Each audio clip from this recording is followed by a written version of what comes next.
दोस्तों, स्वागत है आप सभी का आपके अपने YouTube चैनल बालाघाटी एजुकेशन में, जहां हम जो है आपके साथ गणित की बहुत सी बातें शेयर करते हैं। तो इसी कड़ी में जो है हम थोड़ा आगे बढ़ते हैं और आपको जो है आज हम एक नई विधि बताने जा रहे हैं जिसका नाम है प्रतिस्थापन विधि, है ना। तो प्रतिस्थापन विधि के बारे में आप अगर जानने के थोड़े भी इंटरेस्ट होगा आपको जानने का, तो मेरी इस वीडियो को लाइक शेयर और सब्सक्राइब जरूर कीजिएगा। चलिए, प्रतिस्थापन विधि में आप किस प्रकार जो है सवाल को हल कर पाएंगे, तो उसको जो है हम सीधा आगे बढ़ते हैं। तो पहले आपके पास जो है प्रतिस्थापन विधि से आपको सवाल बनाना है।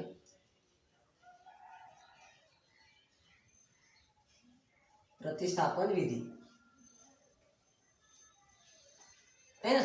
अब प्रतिस्थापन विधि में जो है आपको जो x और y के मान जो दो चर के दिए रहेंगे उसमें से किसी एक का मान आपको निकालना पड़ेगा, है ना। तो वो किस प्रकार से, तो देखते हैं। जैसे शुरुआत कर रहे हैं तो हम पहले बताया गया कि बेसिक से लेकर जो है एडवांस लेवल तक जाएंगे। तो एक सवाल थोड़ा आसान वाला देख लेते हैं कि सवाल ये भी x प्लस वाई बराबर 14, है ना। ये हो गया हमारा समीकरण नंबर 1।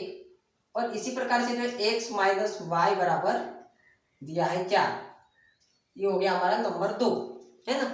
ये जो है x धन वाई बराबर 14 और x ऋण वाई बराबर 4, ये हमारे नंबर 1 और नंबर 2 के समीकरण हो गए।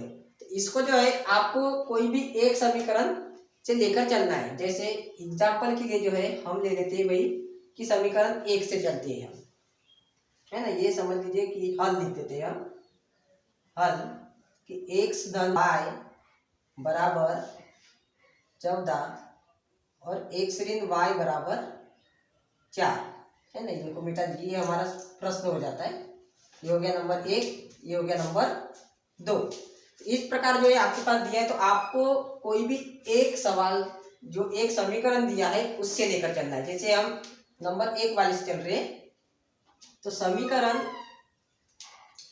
1 से इस प्रकार से लिख देंगे आप। अब समीकरण 1 को जो है आपको पूरी तरीके से जैसा का वैसा आपको उतार लेना है। अब आप चाहे तो इसमें x का मान निकाले या y का मान आप निकाल सकते हैं। जैसे हम इसमें y का मान निकालते हैं तो y बराबर 14 ऋण x। इसके पहले वाली जो मेरी वीडियो बनी थी उसमें हमने बताया था कि जब एक तरफ प्लस वाले मान रहेंगे और उसको हम दूसरी तरफ जो है पक्षांतरण करते हैं, तो आप क्या होगा कि प्लस वाली चीजें जो है वो दूसरी तरफ जाके माइनस में हो जाती है, या माइनस वाली चीजें रहेगी तो प्लस में हो जाती है। तो उस तरीके से हमने क्या कर लिया, y का मान हमने निकाल लिया। अब ये जो हमारा y का मान आया, इसको हम मान लेंगे क्या कि हमारा ये है नंबर 3 का समीकरण, है ना। अब ये जो समीकरण नंबर 3 आया था, अब इसे हमें क्या करना है भाई कि हमने निकाले थे क्या समीकरण 1 से, है ना। ये जो हमारा y का मान जो आया, ये कहाँ से आया है, समीकरण 1 से आया है। तो जो हमने y का मान निकाले, अब इसको उसके दूसरे वाले समीकरण में रख देना है। अब इसको कौन से में रख देंगे, समीकरण 2 को। अगर हम 2 से निकालते तो किस में रखते, नंबर 1 में, है ना। अभी हमने निकाला 1 से, तो इसको कौन से में रखना है, समीकरण 2 में। तो क्या लिखेंगे यहाँ पे, है ना, y के मान को समीकरण 2 में रखना है। 2 में रखने पर,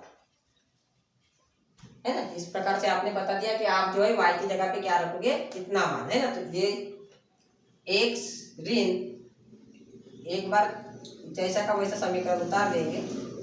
अब y की जगह पे आपको क्या रखना है, ये पूरा x जैसा का वैसा ऋण y की जगह पे लिखना है हमको 14 ऋण x, ठीक है, बराबर 4।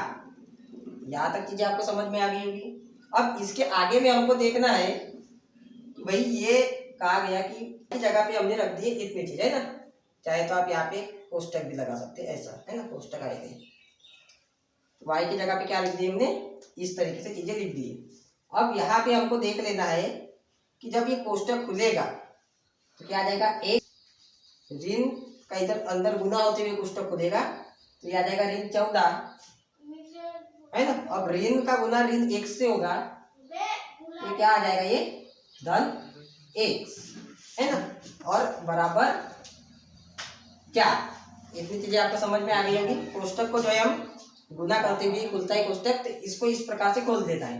अब आप यहाँ देखेंगे कि ये एक्स यानी ये भी प्लस वाला और ये भी प्लस वाला है, तो ये दोनों जुड़ के क्या हो जाएंगे 2x बराबर। अब ये माइनस वाला 14 है, तो इसको जो पक्षांतरण करेंगे तो ये क्या आ जाएगा प्लस में आ जाएगा। इस प्रकार से ये आ गया। अब x बराबर या 2x अभी रहेंगे, 4 और 14 कितने हो गए 18। ठीक है, अब इसमें जो है x बराबर कितना आ जाएगा 18। अब ये जो गुना वाला था ये क्या आ जाएगा भाग में, तो x बराबर कितना है हमारा 9।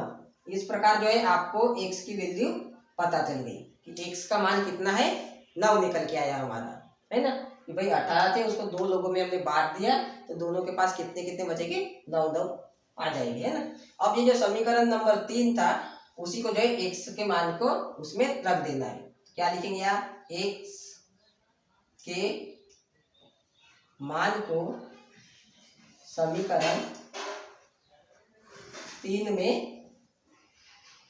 रखने पर, है ना। समीकरण 3 क्या था हमारा, y बराबर 14 ऋण x। क्या y बराबर 14 ऋण x। अब इसमें जो है y का मान निकालना है, तो 14 ऋण x का मान कितना आया 9, तो y बराबर कितना आ जाएगा 14 ऋण 9 यानी 5। इस प्रकार से जो है हमको x का और y का दोनों का मान पता चल गया। तो हम यहाँ पे क्या लिख देंगे,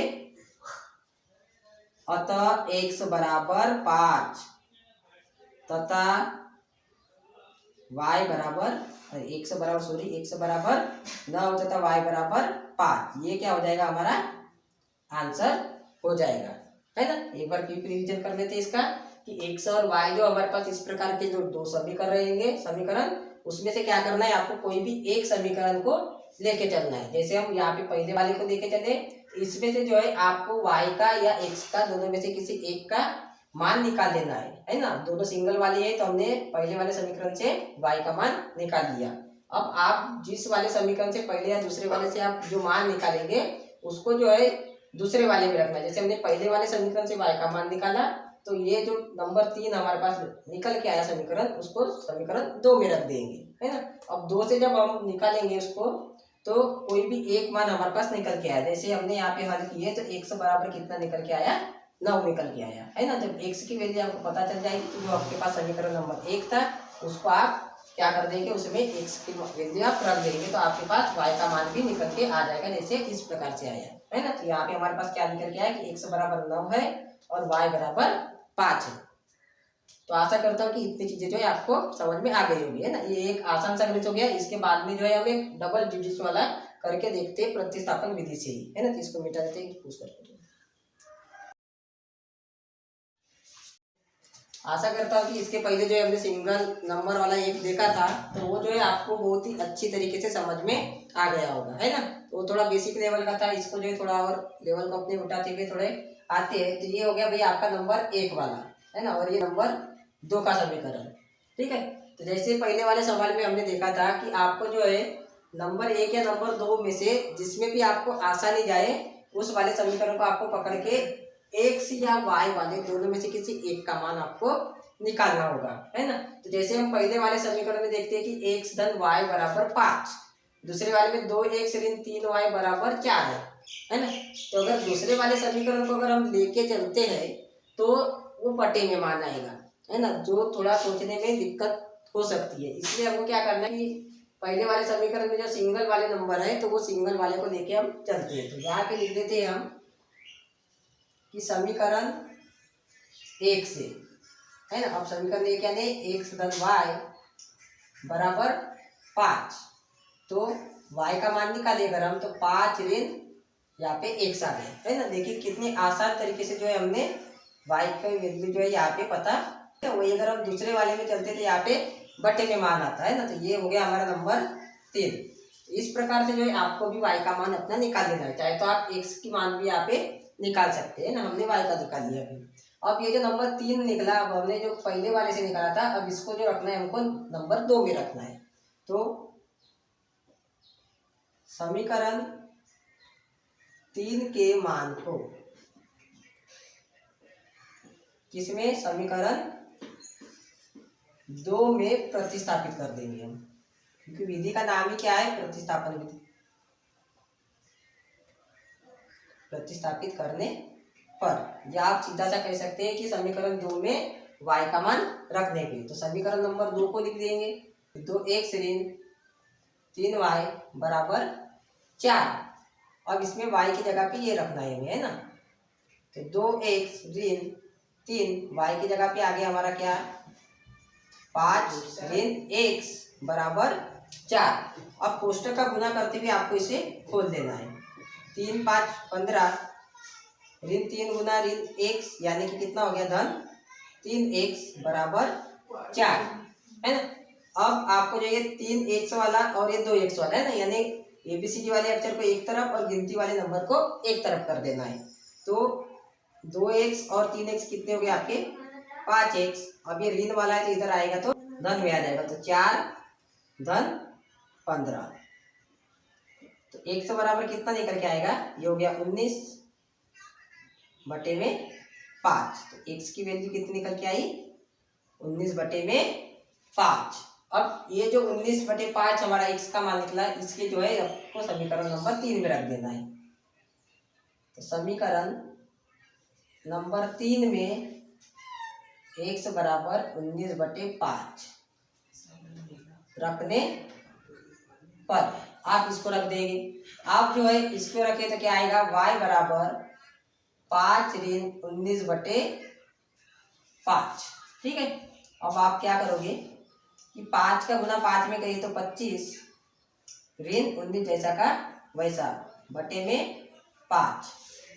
तो 19 25 में से 19 घटाएंगे तो 6 बटे में 5, तो आपके पास y की वैल्यू भी आ जाएगी। तो आपको क्या लिखना है, अतः x बराबर 19 बटे 5 और y बराबर 6 बटे 5, ये आपके क्या हो जाएंगे, आंसर हो जाएंगे, है ना। एक बार क्विक रिवीजन कि आपको क्या करना है, आपको जो समीकरण दिए रहेंगे उसमें से आपको देखना है कि आप जो है आसान तरीके से x या y में से किसी एक का मान कौन से समीकरण से निकाल सकते हैं। जिससे इस वाले में हमारे पास जो है नंबर 1 समीकरण जो है बहुत ही आसान था, तो हमने समीकरण 1 से जो है क्या कर दिया, y का मान निकाल दिया। आप चाहे तो x का भी निकाल सकते हैं।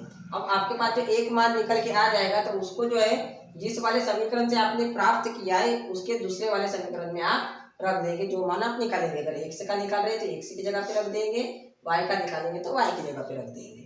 अब उससे जो है आपका क्या होगा कि एक दूसरा मान निकल के आएगा, उसको फिर से जो मान निकलेगा उसको समीकरण नंबर देंगे। तो इस प्रकार जो है आपको प्रतिस्थापन विधि से जितने भी सवाल आते हैं तो आपको हल करने हैं। हम जो है स्टेप बाय स्टेप जितने भी सवाल होंगे सारे सवालों को लेके सेपरेट एक अलग अलग वीडियो आपके लिए बना के बहुत ही जल्द आपके सामने लाएंगे। तो आशा करता हूँ कि आपको प्रतिस्थापन विधि जो है बहुत ही अच्छी तरीके से समझ में आ गई होगी। अगर ये वीडियो आपको थोड़ी भी समझ में आई हो तो मेरे इस चैनल बालाघाटी एजुकेशन को लाइक शेयर और सब्सक्राइब जरूर कीजिएगा। जय हिंद।